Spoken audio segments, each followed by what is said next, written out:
Let's talk about the economy more with my next guest. This is Erik Reinert, the economist, professor of technology, governance, and development strategies. Hello, and nice to meet you. Hello, and good evening to Ukraine. Nice to join you. I had a Zoom conversation with Ukraine only a week ago. And our thoughts are with you. Thank you. Thank you so much. Thank you for being with us.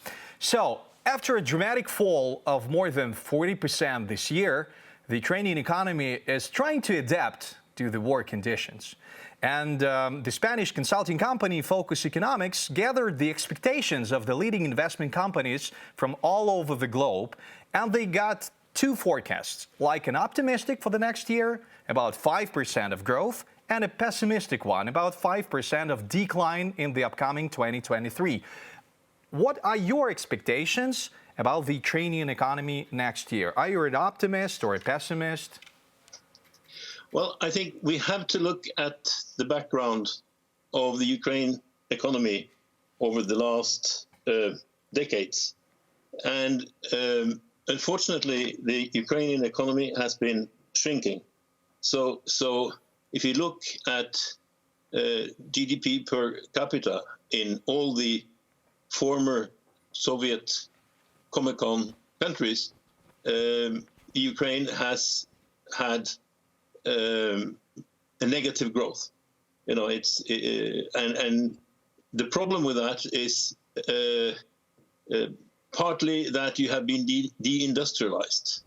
You know, Ukraine has had a great agricultural economy, a great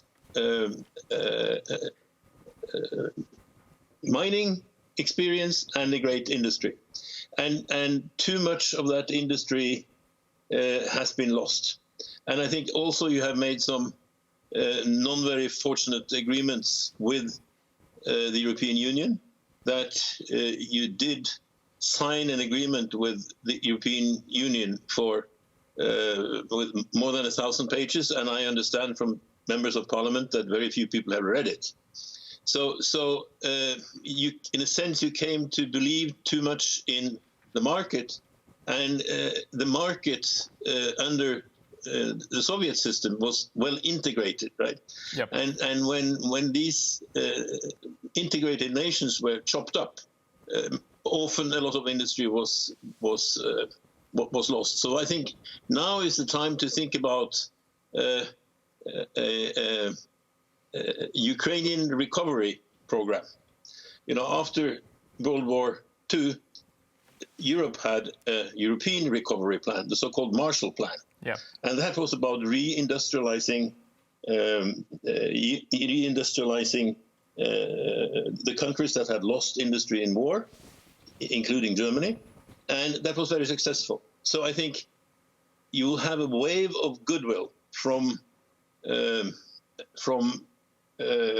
all over the world, right?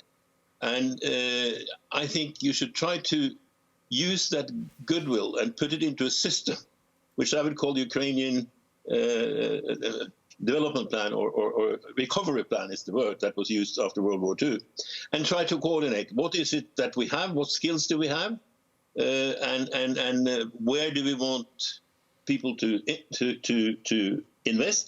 And of course, there are countries that very positively want to import from the Ukraine. And the question is, well, what industries should we try to build? Because in the situation you are, you know, the market is not a solution to everything. You have to do a bit of planning, just like you see China is doing these days, and even the United States these days is doing that. So I think there's a lot of coordination to be done, and I think this wave of goodwill that will hit you, you could use that very wisely, and also see that some industries were lost because of actions from the European Union. For instance, your export of steel tubes, that the EU didn't want to give you the right to have export duties on scrap iron. You know, there are some incidents over the last, let's say, 10 years that you should go into and analyze again and come up with a coordinated wish list. And I think this coordinated wish list of what you want to do, this recovery program, call it the Ukrainian Marshall Plan, I think that will, if you coordinate it well, I think it can do a lot of good. Because, in the situation you're in, the market is, as I said, is not a very good guide. But you've compared the situation in Ukraine right now with the Marshall's Plan after the World War II. But at that time, the world has paid more than $125 billion.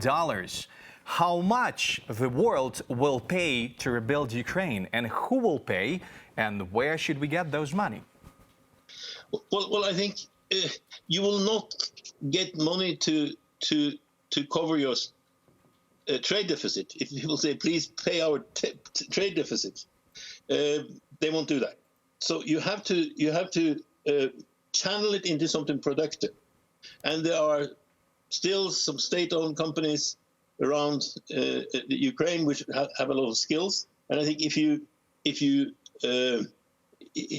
you coordinate that, if you make I've worked with the industrial committee in the Ukrainian parliament, and I think if you set up some kind of coordinating office like the Marshall Plan was, then you should get input from your industry. Where do we have capacity, and then you try to match that capacity with the goodwill that you get. Free importing things from the Ukraine without duty, things like that, and that will be very useful. So I think it's a matter of coordination in a sense, and I think politically it would not be a problem to get all these people to get this thing coordinated from all the political parties. I would think that would be possible. Now, I could ask you a question about the Ukrainian national currency. So since the start of the full-scale invasion, hryvnia has weakened by 25% so far. But the national currency has shown the alarming stability over the past few months. And some experts say that that's a kind of a compressing spring effect. Do you agree? And do we have to expect the weakening of hryvnia? Well, normally in the situation like that, you would see a tendency for weakening. But the problem with that is that your foreign debt will go up, right? So I'm not the expert on the monetary side. I have some friends who do that. My strength is more on the productive side, and I think you have had similar problems like Georgia. Georgia also wanted to be a democracy and a market economy, and they had an enormous trade deficit. But unfortunately, the advice you get from the EU and from the World Bank and from the International Monetary Fund are not the best kind of advice. So before, let's say 20 years ago, Belarus had a much lower wages than the Ukraine, but the Belarus has not played the democracy game, and unfortunately, if you want to be friend with the World Bank and the IMF, you have to accept more free trade than the country really should have. So a very not very simpatico government like the Belarus has been doing well, has been doing better than the Ukraine in terms of wages, not because Lenin is on the square in Minsk, but because they have actually continued the kind of industrial policy that all Western countries at one point used to have. So I think it's free yourselves from the IMF and the World Bank, and also partly from the EU. Okay, and where should we borrow money? Where should we borrow money? Where can we get the money, and what should we do with the debts? Because we got lots of them, like billions of dollars. You may have to do like Argentina has done to default, but that's not me to say. I don't know enough about that, but I think your long-term trade problems can only be solved by increasing your production and increasing your sales abroad. And the goodwill, the wave of goodwill that you have, will help you doing that. So I can't help you with the debt, but it's very problematic, and the interest that you have to pay is also very problematic. Yeah. But that's a different subject, really. Yeah, but we still do have another problem. Like millions of Ukrainians have already left Ukraine, and they continue to do so. So how will this affect the military economy of Ukraine? And when will the war end? So what should we do? Like millions are abroad. Well, I think one of the reasons that you accepted the more than 1,000 pages from the EU without reading it properly was that you wanted visa. You wanted Ukrainians to be able to work in the European Union, and I think it's a very sad situation that when the main export item of a country becomes its most skilled people. And this is what we have seen in many countries. You know, Mexico, we've seen it in Argentina, we've seen it in many countries. And maybe devaluation and default is part of the solution for that. And that may be something that you're able to negotiate. But as I say, you are having, fortunately, an enormous wave of goodwill from all over. From all over the world. And perhaps take a look at what the United States is doing at the moment, which is upsetting the European Union so much, which is they're subsidizing their own manufacturing industry. And where have they learned that from? From China. Right? So try to take a big picture out there and see, and you see that the fair rules are breaking down, and you shouldn't be the last country following the fair rules.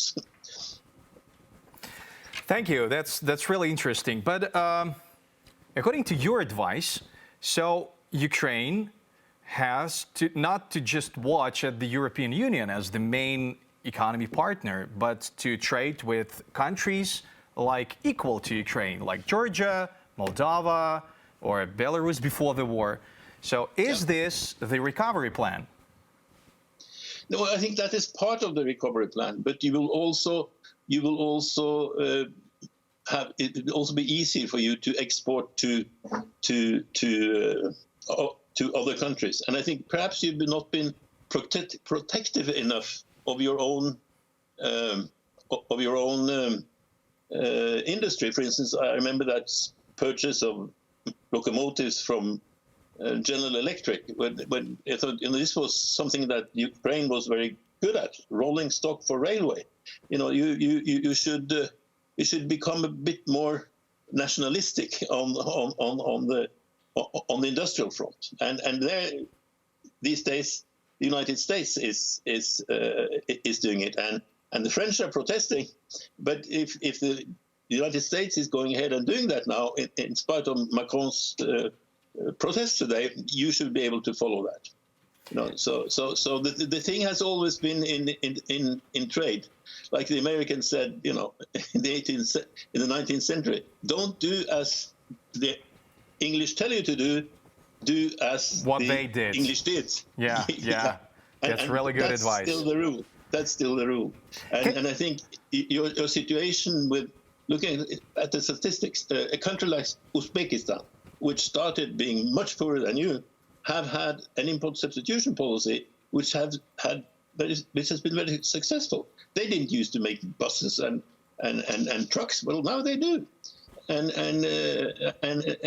I think the EU talks about smart specialization. And I think there is also specialization which is not so smart, that is selling wheat to the EU, to Italy, for, let's say, $120 a ton, and buying the same wheat back as spaghetti for $250 a ton, right?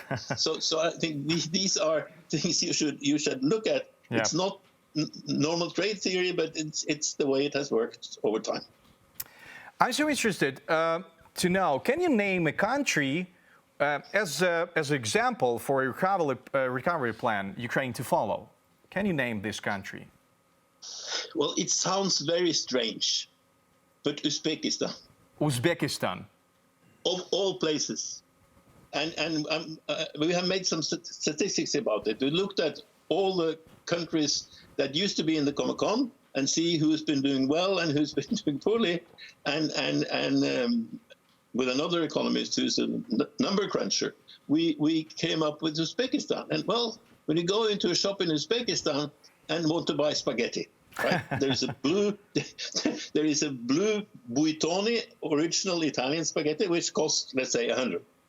And then next to that is a local Uzbek product with a slightly different blue color, which costs 60% of the original Italian. I think you may have to go back to these things. You're doing great in things like sunflower seeds and other things, but I think it's adding value to your products. I think that's the solution. It's a key. It's a key. We should start the key to it. Producing our own Ukrainian spaghetti. That's right. That's right. That's right. Thank you so much. Erik Reinert, the economist and professor of technology, governance, and development strategies, was the guest of Spotlight Ukraine, and we continue. Thanks for watching our YouTube channel. Latest news, trends, and analytics on all about Ukraine. Like, share, and subscribe. Any questions, proposals, and comments, contact us via email.